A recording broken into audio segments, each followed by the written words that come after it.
Welcome to Maryland Medicine Frontline News. Coming up, hundreds of drugs will be tested rapidly at the School of Medicine to discover new treatments for COVID-19. But first, it's back to work for a limited number of scientists and graduate students involved in preclinical laboratory-based research. Under Phase 1 of the university's plan, presence is limited, and strict procedures are in place to ensure that research resumes safely. Limited presence means that each laboratory should allow only about 25% of their personnel to be on campus at any one time, and then they should be maintaining a distance of about one person per 200 square feet. They should also be wearing protective masks anytime they walk into the building, in hallways, bathrooms, any common spaces. The same sort of general rules apply in terms of protecting yourself. Under the Safe on Campus program, researchers and graduate students check in with a special app before coming to work to demonstrate that they're symptom-free. In the morning, I normally receive an email from the Red Cap that reminds me that I need to take my daily survey. And in that email, it has a link which will take me to that particular page for that day. So I normally, wake up, take my temperature, as that's one of the questions that's on the app. And then we'll very easily open up the page, put in my temperature, and answer the questions that are on there.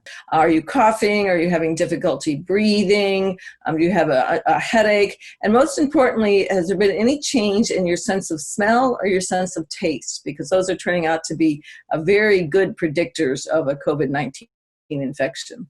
Normally, the past couple of days, I've passed the assessment fine, so I get an email very quickly after that goes to me and my lab supervisor that says you're cleared to go in. So far, more than 1,000 people have signed up for the app. Only one person has required testing, and that test came back negative. I do think that it makes me feel a little bit safer knowing that people have to be more cognizant of their symptoms and pay attention to their temperature. By having these daily checks, it makes us be, more aware of what we might be, experiencing. Resuming research operations is no small job. We have almost 600 protocols at any one time, with multiple amendments per protocol. So we have a huge enterprise to really reestablish.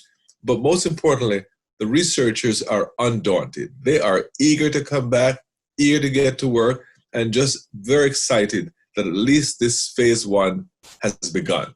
The opening of our research enterprise coincides very nicely with the governor's new directive, where the state will be opening up much more so than before.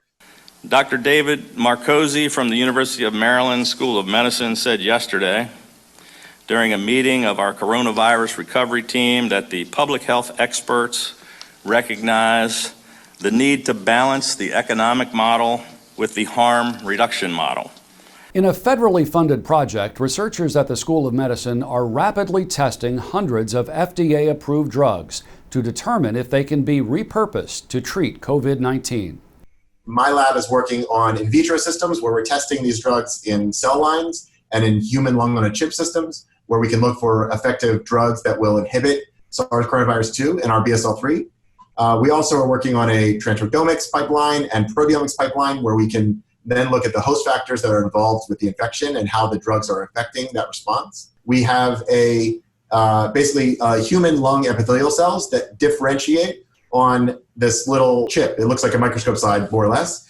And they differentiate it from single cells into a multi-layered lung process. And so that has ciliated cells and goblet cells and other cells that are part of a normal lung.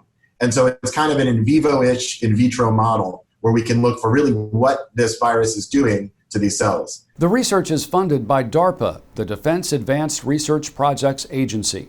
University collaborators include Dr. William Jackson, Dr. David Rasco, and Dr. Robert Ernst in the School of Dentistry. All of this is working remarkably quickly with DARPA. And so we are working really at breakneck speed to develop the next level of therapeutics that can be tested with the FDA in human trials. You can stay up to date by visiting the Coronavirus Update page on the School of Medicine website. Until next week, I'm Larry Roberts for the University of Maryland School of Medicine.